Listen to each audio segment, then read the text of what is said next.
Hello guys, good morning to all of you. आप सभी का सिविल इंजीनियरिंग टेक में स्वागत है। आज हम एक नया चैप्टर पढ़ेंगे फिर से मैकेनिक्स के अंदर। चैप्टर नंबर 5 है, ठीक है। चैप्टर नंबर 5, ठीक है। संतुलन के सामान्य प्रतिबंध, जो इक्विलिब्रियम कंडीशंस होती हैं उनको हम पढ़ेंगे यहाँ पे।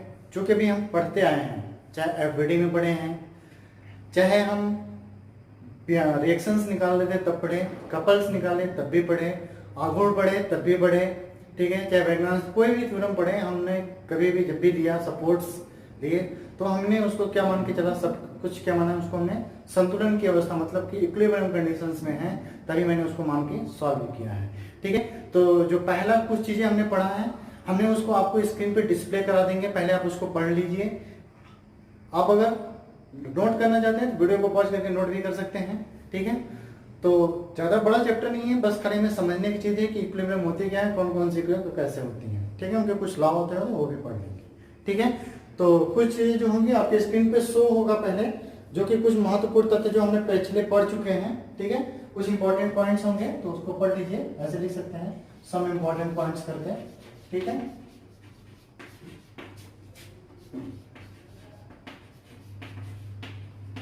कुछ इंपॉर्टेंट पॉइंट्स हैं जो आपके स्क्रीन पे शो होगा, आप देख सकते हैं वहां से, ठीक है। आप कपल्स पढ़े हैं, वहां पे भी हमने बताया है, ठीक है।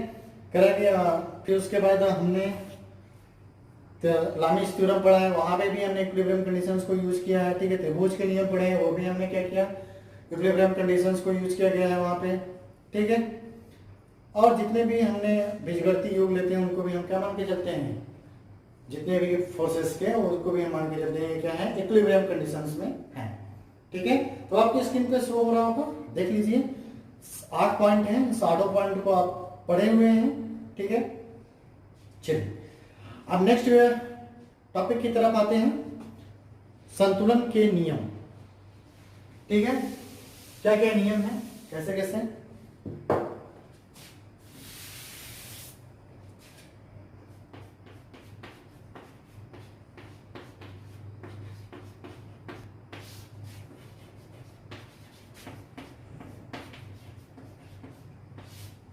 लॉ ऑफ इक्विलिब्रियम,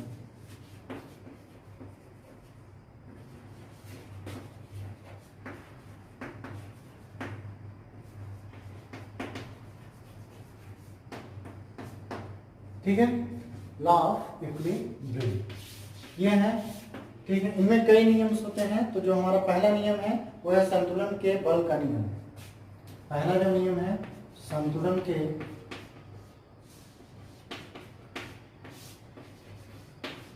बल का नियम,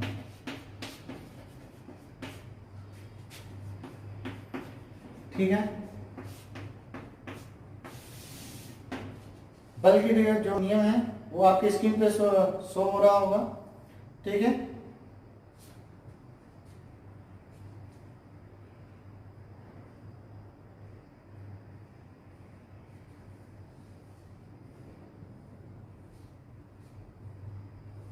ठीक है, लिखा होगा, क्या लिखा है भाई, इस नियम के प्रतिबंध के अनुसार पिंड पर लगने वाले बलों के परिणामी बल R का मान 0 होना चाहिए। कहने का मतलब क्या है, सिंपल सी बात है कि हम क्या करते हैं कि अगर हमारे पास कोई भी बीम होता है या कुछ भी होता है तो हम क्या होता है, upward forces and downward forces को क्या मानते हैं, इक्वल मानते हैं, ठीक है। क्या मानते हैं, इक्वल मानते हैं। अगर कोई भी फोर्स लग रहा है ऊपर से तो जितना अपवर्ड होगा उतना ही डाउनवर्ड होगा, तो उनके जो परिणामी होंगे, जो उनका रिजल्टेंट होगा वो क्या होना चाहिए, 0 होगा। मतलब जितना नीचे से फोर्स लग रहा है उतना भी ऊपर से फोर्स रहा है, यहाँ से मतलब रिजल्टेंट फोर्स R = 0 होना चाहिए। या तो फिर इसको ऐसे शो करते हैं, या फिर कहीं पे हम लिखते हैं समेशन F = 0, ठीक है। कहीं पे अगर सपोज करिए हॉरिजॉन्टल और वर्टिकल फोर्सेस है, तो अगर हमें इसका अल्टीमेटम दिखाना है, शो करना है, तो उसको हम कहीं कहीं दिखाते हैं समेशन H = 0 और समेशन F = 0, या फिर कहीं कहीं दिखाते हैं समेशन F = 0 और समेशन X समेशन नहीं सॉरी गलत हो गया,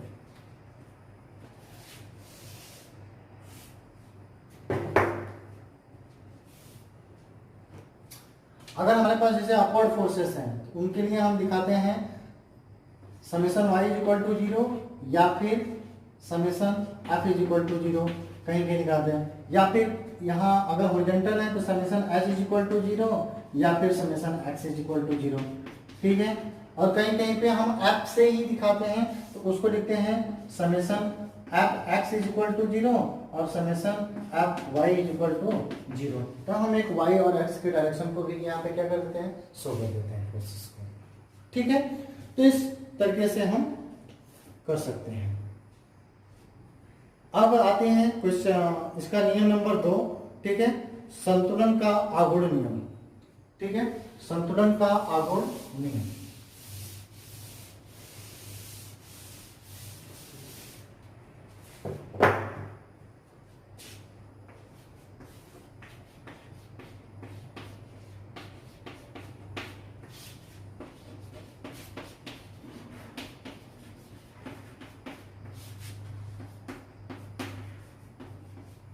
संतुलन का आघूर्ण नियम, ठीक है।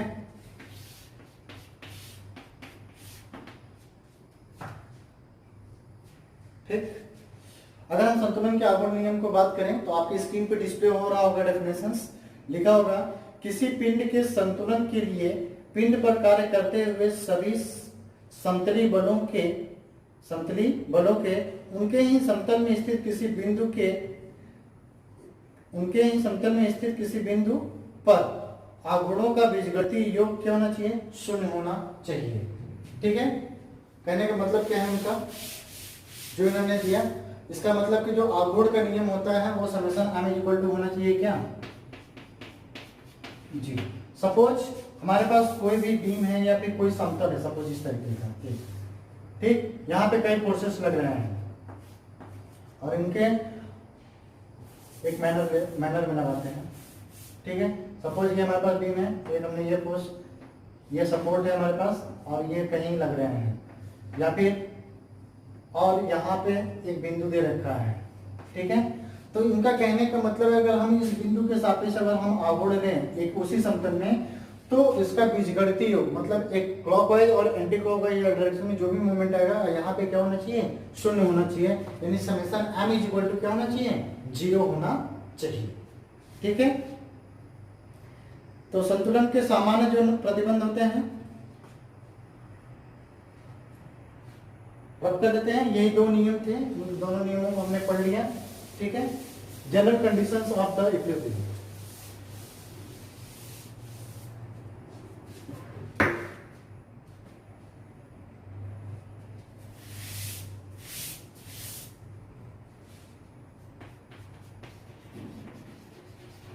जनरल कंडीशंस ऑफ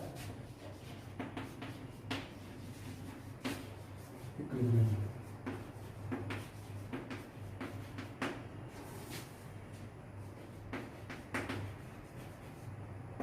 ठीक है। जनरल अगर हम कंडीशंस की बात करें इक्विलिब्रियम के तो वो जो जनरली होती हैं वो होती हैं समेशन, ठीक है, summation v is equal to 0 भी कह सकते हैं, sorry summation x is equal to 0, summation y is equal to 0 और summation m is equal to 0। यही तीन हमारे पास जनरल इक्विलिब्रियम कंडीशन होती है, जनरल इक्विलिब्रियम, ठीक है।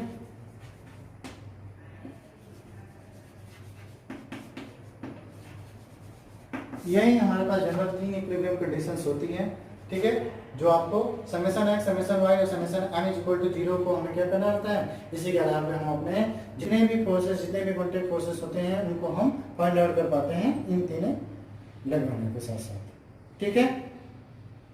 चाहे कुछ भी हो, इन्हीं तीनों का हमें जो जनरल कंडीशंस जो मतलब इक्विलिब्रियम कंडीशंस है इन्हीं तीनों का यूज करके हमें क्या करना पड़ता है, रिएक्शन मोमेंट जो भी निकालना होता है इसी को हम यूज करके निकाल देते हैं किसी भी पिंड पे, किसी भी बॉडी पे, चाहे किसी सपोर्ट पे, ठीक है, इन्हीं तीनों से। नेक्स्ट अब बात करते हैं मुक्त पिंड आरेख यानी FBD, फ्री बॉडी डायग्राम, ठीक है, रफ कर देते हैं।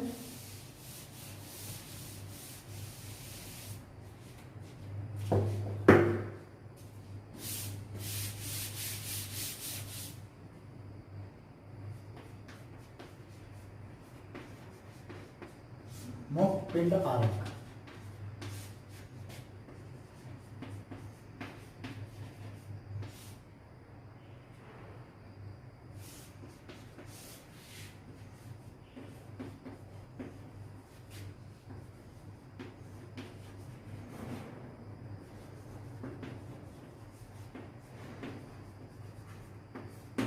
ठीक है, फ्री बॉडी डायग्राम। ठीक है, आपके स्क्रीन पे एक डेफिनेशन शो हो रहा होगा, उसमें लिखा होगा, देखिए क्या लिखा है, कह रहा है कि किसी बल निकाय की क्रिया के अधीन किसी दृढ़ पिंड पर कार्य करते हुए सभी ज्ञात एवं अज्ञात बलों जैसे प्रतिक्रिया बल, तनाव बल, संपीड़न बल को प्रदर्शित करने या खींचने या रेखांकित को मुक्त पिंड आरेख कहा जाता है या कहते हैं। कहने का मतलब क्या है, जो इन्होंने डेफिनेशन सभी अभी तो अब हो रहा है, देख रहे हैं। जो कहने का मतलब है, जैसे अगर हमारे पास कोई भी पिंड है, सपोज ये हमारे पास बॉल है, ठीक है, इनमें बॉल रखी हुई है कुछ इस तरीके से, ठीक है। अगर ये कुछ इस तरीके से बॉल रखी हुई है और ये बॉल थोड़ा मतलब रिजिड है, दृढ़ है, ठीक है, और दूसरी बॉल कुछ इस तरीके से लगी हुई है,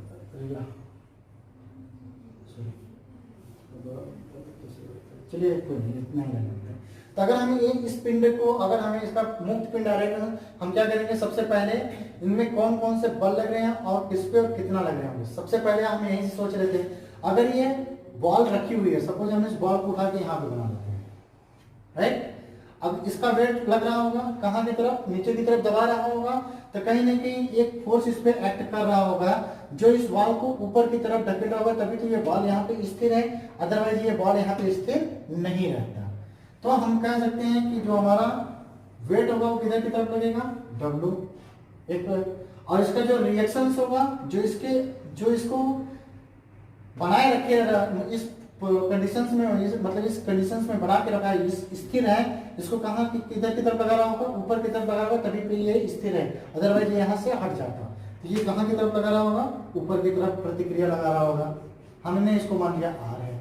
अब आपको पता है कि अगर बॉल यहाँ पे अगर कॉन्टेक्ट में है तो कहीं ना कहीं एक फोर्स भी लग रहा होगा, बॉल किधर की तरफ लगाएगा, अंदर की तरफ, तो ये जो दीवार होगी वो किधर की तरफ लगाएगी बॉल को, इस साइड। तो जो इस साइड लगाएगी तो हम कह सकते हैं ये फोर्स इधर एक्ट कर रहा है ना, तभी तो ये क्या है, इक्विलिब्रियम कंडीशंस में है, ठीक है। जीरो होगा या कुछ होगा, जो भी है इससे कोई फर्क नहीं पड़ता, ठीक है। इसको हमने मान लेते हैं F2, ठीक। ये हमारे पास हो गया, ये एफबीडी बनाने का तरीका होता है। अब अगर हम देखें तो मुक्त पिंड आरेख खींचने की कुछ विधि है, प्रोसीजर है। अब आपकी स्क्रीन पे डिस्प्ले हो रहा होगा, आप वहां से देख सकते हैं कि क्या क्या प्रोसीजर है, उनको हम कैसे फॉलो कर सकते हैं, ठीक है। सर्वप्रथम हम प्रश्न के दिए हुए पिंड को, हम वस्तु को, उनको आधारों के आसपास के वस्तुओं को अलग कर दिए, जैसे प्रतिबंधों के अनुसार हम रेखा चित्र बनाए, जैसे हमने बॉडी को अलग कर लिया, ये इस बॉल को, ठीक है। फिर दूसरा क्या कह रहा है कि पिंड पर कार्य करते हुए सभी बल ज्ञात कीजिए। चलो, पिंड ये है हमारे पास, बॉल ये है, और इस पे जितने भी बल कार्य कर रहे हैं हमने उनको क्या कर दिया, शो कर दिया, ठीक है। तीसरा कह रहे हैं कि चित्र में ज्ञात कोण अगर एंगल पे है किसी, सपोज कुछ इस तरीके का हो, और बॉल अब यहाँ पे ऐसे रखी हो, ठीक है, तो कहीं ना कहीं एंगल दिखा रहा है, तो एंगल पे अगर कहीं अगर हमें एंगल की जरूरत है तो उस एंगल को हम शो ऑफ करेंगे, ठीक है। तीसरा पॉइंट हो गया ज्यामिति हो गया। फिर यहाँ से दो पिंडों, चौथा है कि दो पिंडों को परस्पर दबने की स्थिति में संपर्क में लंबवत दिशाओं में प्रतिक्रिया R को प्रदर्शित कीजिए। जैसे ये दबा रहे हैं बॉल, हमें प्रतिक्रिया किधर लगेगा, उसके लंबवत ऊपर की तरफ, ठीक है। फिर कह रहे हैं कि ऊपर की तरफ करेक्ट डोरी में, अगर डोरी है तो उसमें तनाव किधर की तरफ होगा, टेंशन होगा। अगर सपोज अगर हमारे पास ये कोई रस्सी है, अगर हमने इसको यहाँ से ऐसे कट कर दिया, इसमें क्या होगा, टेंशन उत्पन्न हो जाएगा। क्यों? क्योंकि टेंशन जब भी कभी भी रस्सी होती है तो उसको हम सिर्फ उसको बाहर की तरफ, मतलब उसमें टेंशन उत्पन्न कर सकते हैं, कंप्रेशन कभी भी उत्पन्न नहीं कर सकते हैं, ठीक है। चलिए, फिर उसके बाद हम अपना जनरल इक्विलिब्रियम कंडीशंस लगाएंगे, समेशन x, समेशन y और समेशन एम, अगर हमें समेशन एम की जरूरत तो नहीं पड़ती है, अगर पड़ जाती है तो हम समेशन एम भी ले आके हम क्या करते हैं, इनकी रिएक्शंस को फाइंड आउट कर लेते हैं। ठीक है, ये रहा कुछ मुख पे डायरेक्ट खींचने की विधि। ठीक है, चलिए इक्विलिब्रियम कंडीशंस थ्योरी कंप्लीट हो गया। क्वेश्चंस तो हम जनरली जो बीम्स के किए हैं, चाहे लामिस थ्योरम के किए हैं, चाहे हमने वैगनास थ्योरम पे किए, किसी पे भी, चाहे कपल्स पे किए, चाहे मोमेंट पे किए, हम सब जगह इक्विलिब्रियम कंडीशंस के क्वेश्चंस करते आ रहे हैं। इसमें हमें क्वेश्चंस की कोई नीड्स नहीं है ज्यादा। ठीक है, अगर क्वेश्चंस करना है तो आप कर सकते हैं। ठीक है, चलिए इस वीडियो में आज के लिए इतना ही रखते हैं। ये चैप्टर कंप्लीट होता है थ्योरी और न्यूमेरिकल, तो हम हर एक चैप्टर में इक्विलिब्रियम कंडीशंस पे ही करते आ रहे हैं। ठीक है, तो आज की वीडियो में इतना ही रखते हैं। अगर वीडियो अच्छा लगा हो तो ज्यादा से ज्यादा लाइक कर दीजिएगा, शेयर कर दीजिएगा, सब्सक्राइब भी कर लीजिएगा अगर चैनल पे नए हो, और बेल आइकन दबाना बिल्कुल ना भूलें, जिससे कि आपको वीडियो का नोटिफिकेशन समय समय पे मिलता रहेगा। चलिए, thank you to watching me. जय हिंद, जय भारत।